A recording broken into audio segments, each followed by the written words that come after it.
حضرت موسیٰ علیہ السلام کی برکت سے بنی اسرائیل پر اللہ تعالیٰ نے بہت زیادہ انعامات فرمائے، مشکلوں کو دور کیا، عذاب ختم کیے، مصیبتیں ٹالیں، پریشانیاں ختم ہو گئیں، اور اللہ تعالیٰ نے طرح طرح کے انعامات عطا فرمائے۔ ان انعامات میں سے ایک انعام انہیں اللہ کی طرف سے تورات کا دیا جانا بھی ہے، اور اللہ تعالیٰ کی طرف سے شریعت سیپریٹ علیحدہ سے شریعت دی جانا۔ حضرت موسیٰ علیہ السلام چونکہ ایک جلیل القدر نبی ہونے کے ساتھ ساتھ ایک رسول بھی تھے، اور اللہ تعالیٰ نے آپ کو تورات عطا فرمائی، اپنے احکام عطا فرمائے، لیکن اس سے پہلے فرمایا کہ آپ نے طور پہ آنا ہے، اور کچھ عرصہ اللہ تعالیٰ کی عبادت میں گزارنے کے بعد پھر اللہ کریم طور پر آپ پر خصوصی عنایات عطا فرمائے گا اور کچھ احکام عطا فرمائے گا، اور وہیں تورات اللہ تعالیٰ نے عطا فرمائی۔ اللہ تعالیٰ کی طرف سے پہلے 30 راتوں کا 30 دنوں کا فرمایا گیا، اور پھر 40 دن تک کا یہ جو وقت مقررہ تھا کہ اس 40 دن تک حضرت موسیٰ علیہ السلام اللہ کی عبادت میں گزاریں گے، دنیا کی کوئی مصروفیت نہیں ہوگی، تمام چیزیں ترک کر کے بس 40 روز اللہ تعالیٰ کی اللہ کی بارگاہ میں عبادات پیش کریں گے، اور پھر اللہ تبارک و تعالیٰ اپنا کرم فرمائے گا اور کتاب عطا فرمائے گا۔ حضرت موسیٰ علیہ السلام جب طور پہاڑ پر جانے لگے تو پیچھے اپنے بھائی ہارون کو کچھ نصیحتیں فرما کے گئے کہ میری یہ جو قوم ہے، آپ نے میرے نائب کے طور پر رہنا ہے، ان میں ان کی اصلاح کرتے رہنا ہے، اور اگر یہ خرابی پیدا کریں تو آپ نے ان کی بات نہیں ماننی،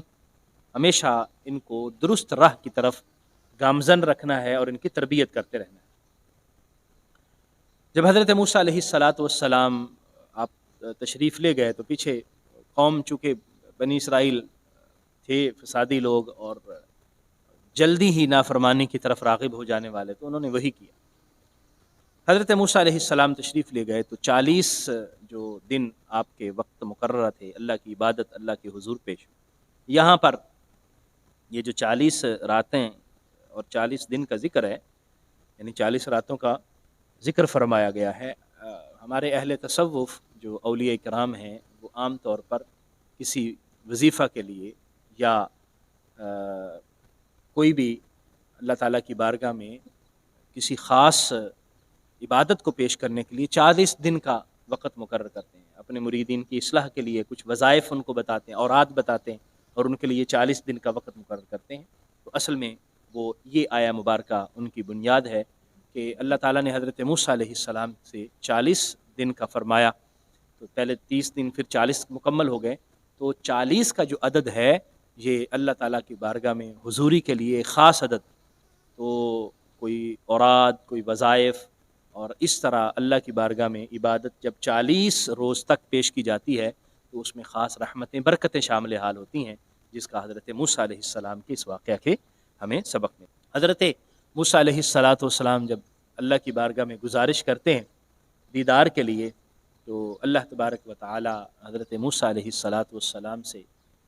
یہ نہیں فرماتے کہ اے موسیٰ مجھے نہیں دیکھا جا سکتا، بلکہ فرمایا موسیٰ آپ مجھے نہیں دیکھ سکتے، اور اگر آپ یہ چاہتے ہی ہیں تو پھر پہاڑ کی طرف دیکھیں، اگر دیکھیں گے پہاڑ اپنی جگہ پر، دیکھیں انسان تو پھر بھی نرم و نازک مخلوق ہے، پہاڑ سخت ہے، اگر پہاڑ اپنی جگہ پر قائم رہ گیا تو پھر تم بھی مجھے دیکھ لینا۔ حضرت موسیٰ علیہ السلام نے اب گزارش کی تو اللہ تبارک و تعالیٰ نے اپنی تجلی پہاڑ پر ڈالی، تو پہاڑ ظاہر بات ہے اتنی طاقت تو پہاڑ میں نہیں ہے، وہ ریزہ ریزہ ہو گیا، ٹکڑے ٹکڑے ہو گیا، اور حضرت موسیٰ علیہ السلام پر انڈائریکٹ وہ تجلی، یعنی پہاڑ پر تجلی پڑی اور وہاں سے ریفلیکٹ ہو کر حضرت موسیٰ علیہ السلام پر، حضرت موسیٰ اس کی تاب نہ لا سکے، بے ہوش ہو گئے، کافی دیر بے ہوش رہے، اور جب اللہ کا امر ہوا ہوش میں آئے تو فوراً خیال آیا کہ مجھے اللہ کی بارگاہ میں یہ بے ادبی نہیں کرنی چاہیے تھی، حالانکہ ظاہری طور پر یہ کوئی بے ادبی تھی نہیں، اور کوئی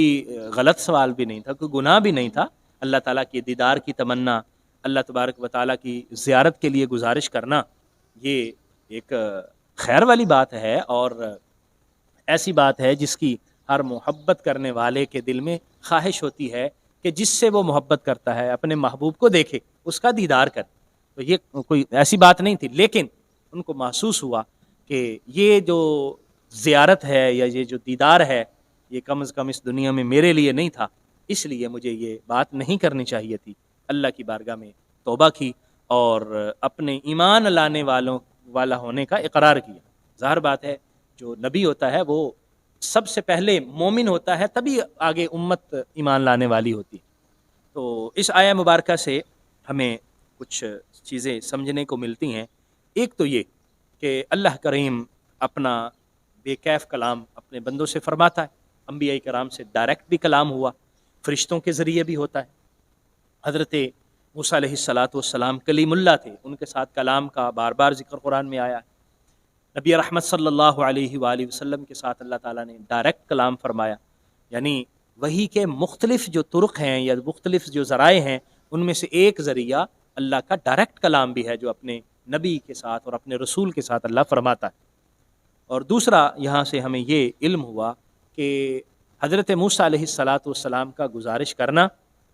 اللہ کی بارگاہ میں اور اللہ کا فرمانا کہ تم مجھے نہیں دیکھ سکتے، یہ اس بات کی نشانی اور دلیل ہے کہ حضرت موسیٰ نہیں دیکھ سکتے، لیکن ایک ایسی آنکھ ہے جو اللہ تعالیٰ کا دیدار کر سکتی ہے، اور وہ آنکھ نبی کریم صلی اللہ علیہ وآلہ وسلم کی،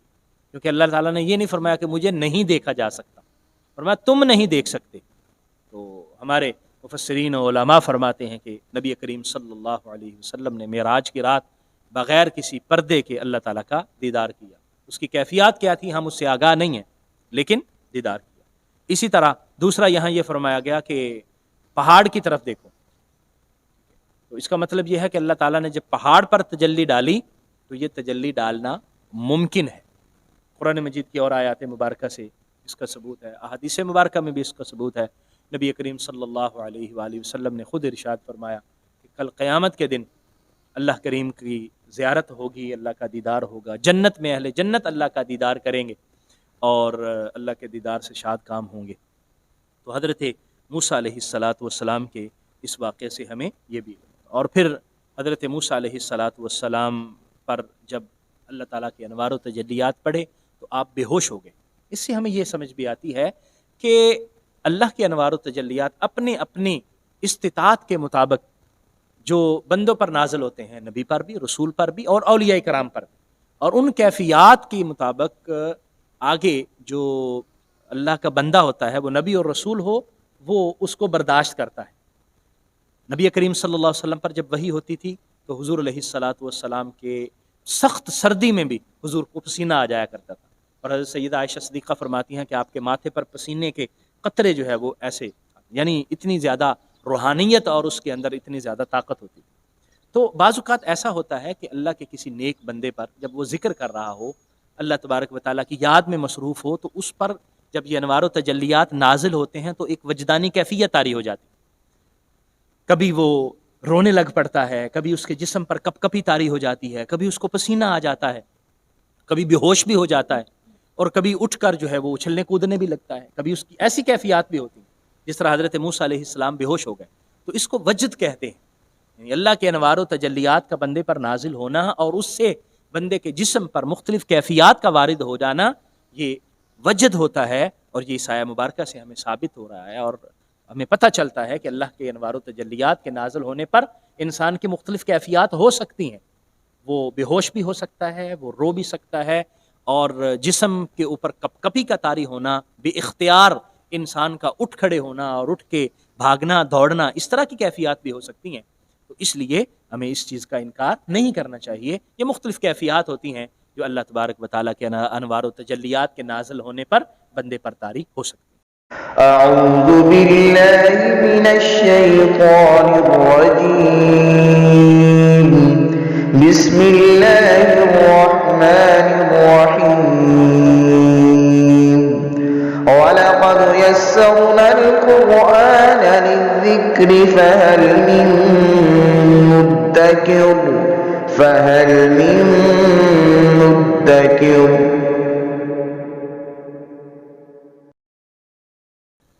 بسم اللہ الرحمن الرحیم۔ سورہ اعراف،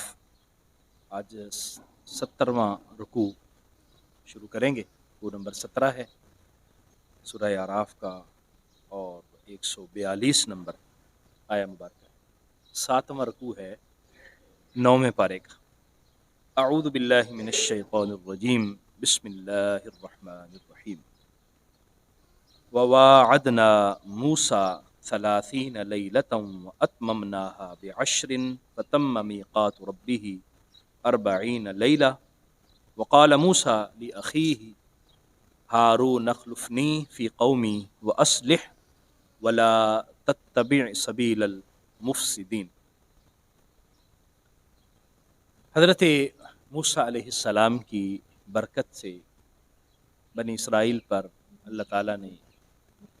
بہت زیادہ انعامات فرمائے، مشکلوں کو دور کیا، عذاب ختم کیے، مصیبتیں ٹالیں، پریشانیاں ختم ہو گئیں، اور اللہ تعالیٰ نے طرح طرح کے انعامات عطا فرمائے۔ ان انعامات میں سے ایک انعام انہیں اللہ کی طرف سے تورات کا دیا جانا بھی ہے، اور اللہ تعالیٰ کی طرف سے شریعت سیپریٹ علیحدہ سے شریعت دی جانا۔ حضرت موسیٰ علیہ السلام چونکہ ایک جلیل القدر نبی ہونے کے ساتھ ساتھ ایک رسول بھی تھے، اور اللہ تعالیٰ نے آپ کو تورات عطا فرمائی، اپنے احکام عطا فرمائے، لیکن اس سے پہلے فرمایا کہ آپ نے طور پہ آنا ہے، اور کچھ عرصہ اللہ تعالیٰ کی عبادت میں گزارنے کے بعد پھر اللہ کریم طور پر آپ پر خصوصی عنایات عطا فرمائے گا اور کچھ احکام عطا فرمائے گا، اور وہیں تورات اللہ تعالیٰ نے عطا فرمائی۔ اللہ تعالیٰ کی طرف سے پہلے 30 راتوں کا، 30 دنوں کا فرمایا گیا، اور پھر 40 دن تک کا یہ جو وقت مقررہ تھا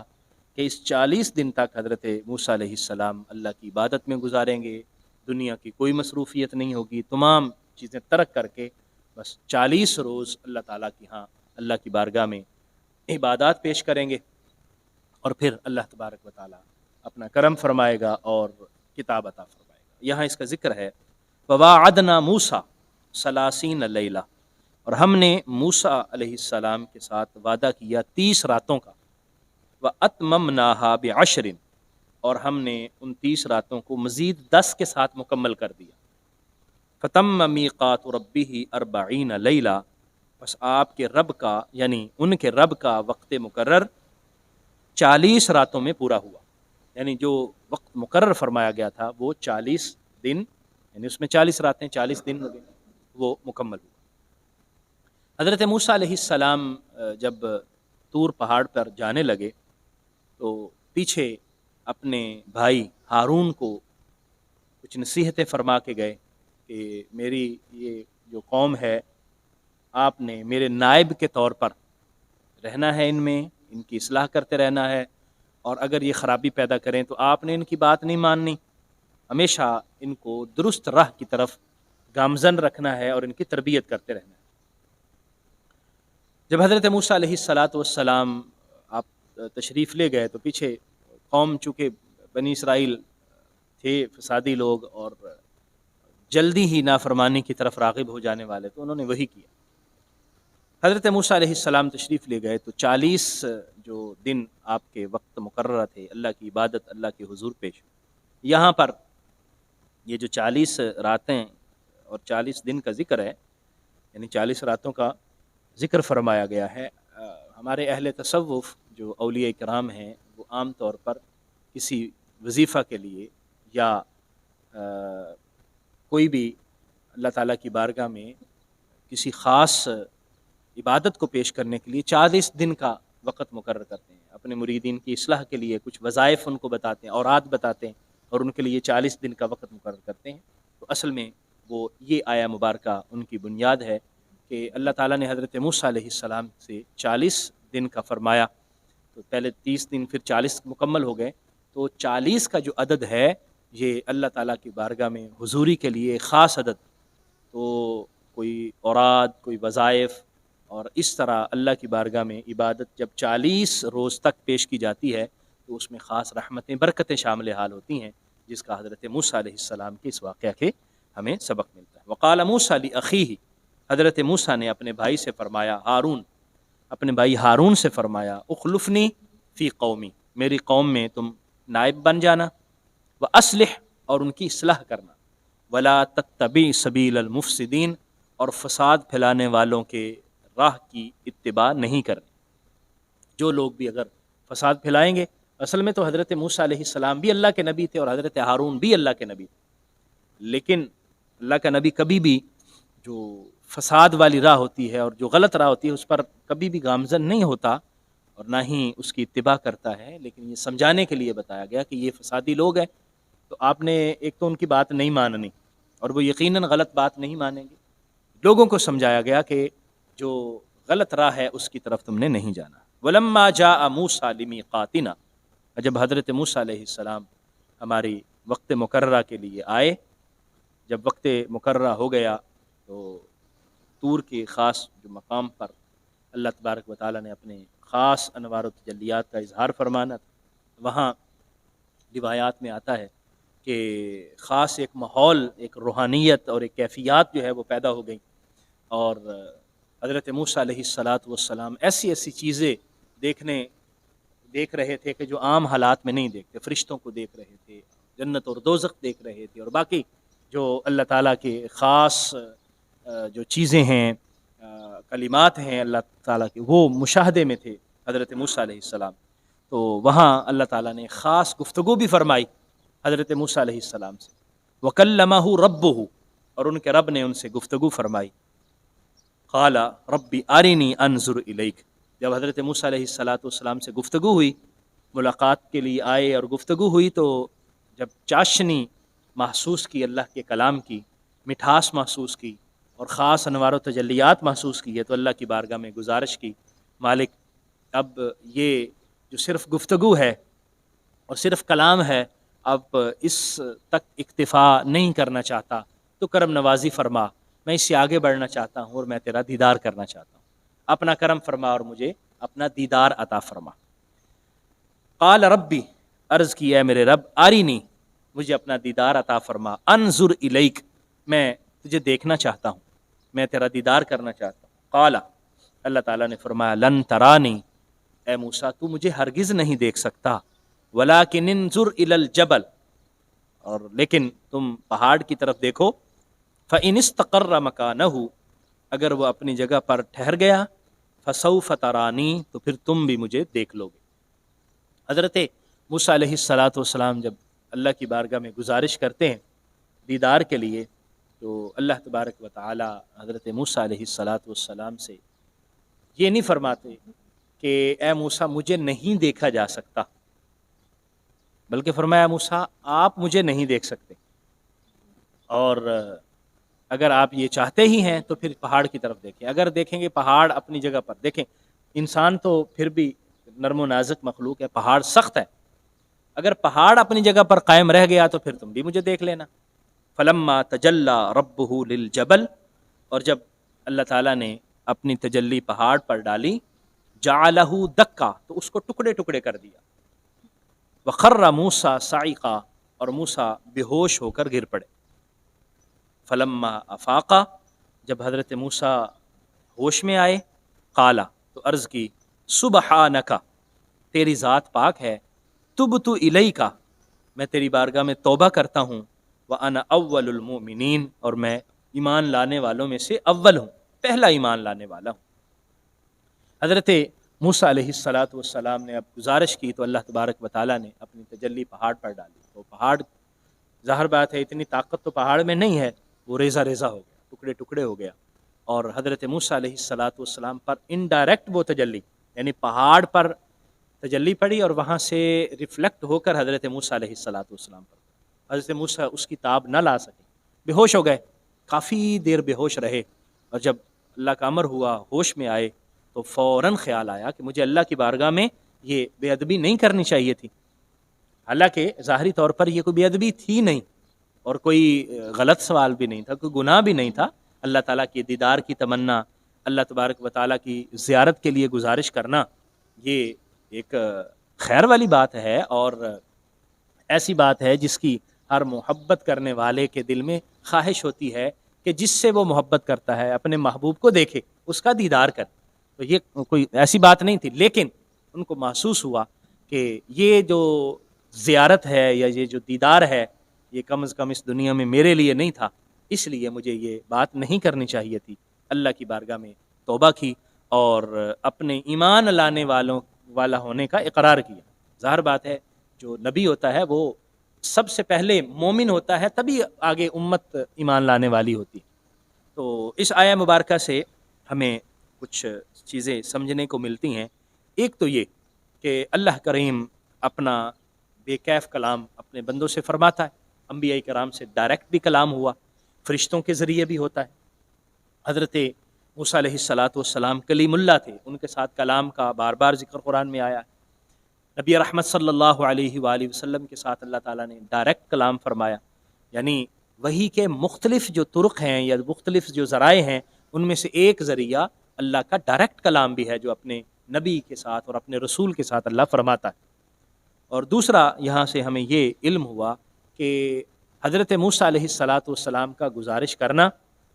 اللہ کی بارگاہ میں اور اللہ کا فرمانا کہ تم مجھے نہیں دیکھ سکتے، یہ اس بات کی نشانی اور دلیل ہے کہ حضرت موسیٰ نہیں دیکھ سکتے، لیکن ایک ایسی آنکھ ہے جو اللہ تعالیٰ کا دیدار کر سکتی ہے، اور وہ آنکھ نبی کریم صلی اللہ علیہ وآلہ وسلم کی.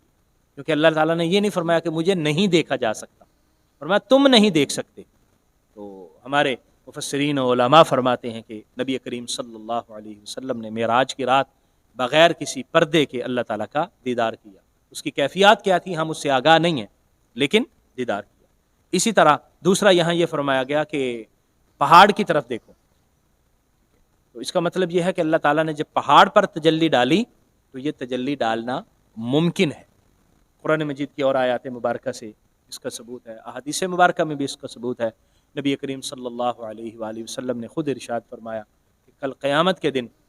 اللہ کریم کی زیارت ہوگی، اللہ کا دیدار ہوگا، جنت میں اہل جنت اللہ کا دیدار کریں گے اور اللہ کے دیدار سے شاد کام ہوں گے. تو حضرت موسیٰ علیہ السلام کے اس واقعے سے ہمیں یہ بھی. اور پھر حضرت موسیٰ علیہ السلام پر جب اللہ تعالیٰ کے انوار و تجلیات پڑھے تو آپ بے ہوش ہو گئے. اس سے ہمیں یہ سمجھ بھی آتی ہے کہ اللہ کے انوار و تجلیات اپنے اپنی استطاعت کے مطابق جو بندوں پر نازل ہوتے ہیں، نبی پر بھی، رسول پر بھی اور اولیاء کرام پر بھی، اور ان کیفیات کے مطابق آگے جو اللہ کا بندہ ہوتا ہے وہ نبی اور رسول ہو وہ اس کو برداشت کرتا ہے. نبی کریم صلی اللہ علیہ وسلم پر جب وحی ہوتی تھی تو حضور علیہ السلام کے سخت سردی میں بھی حضور کو پسینہ آ جایا کرتا تھا. اور حضرت سیدہ عائشہ صدیقہ فرماتی ہیں کہ آپ کے ماتھے پر پسینے کے قطرے جو ہے وہ ایسے، یعنی اتنی زیادہ روحانیت اور اس کے اندر اتنی زیادہ طاقت ہوتی. تو بعض اوقات ایسا ہوتا ہے کہ اللہ کے کسی نیک بندے پر جب وہ ذکر کر رہا ہو، اللہ تبارک و تعالیٰ کی یاد میں مصروف ہو، تو اس پر جب یہ انوار و تجلیات نازل ہوتے ہیں تو ایک وجدانی کیفیت طاری ہو جاتی. کبھی وہ رونے لگ پڑتا ہے، کبھی اس کے جسم پر کپ کپی طاری ہو جاتی ہے، کبھی اس کو پسینہ آ جاتا ہے، کبھی بے ہوش بھی ہو جاتا ہے، اور کبھی اٹھ کر جو ہے وہ اچھلنے کودنے بھی لگتا ہے. کبھی اس کی ایسی کیفیات بھی ہوتی ہیں جس طرح حضرت موسیٰ علیہ السلام بے ہوش ہو گئے. تو اس کو وجد کہتے ہیں، یعنی اللہ کے انوار و تجلیات کا بندے پر نازل ہونا اور اس سے بندے کے جسم پر مختلف کیفیات کا وارد ہو جانا، یہ وجد ہوتا ہے. اور یہ سایہ مبارکہ سے ہمیں ثابت ہو رہا ہے اور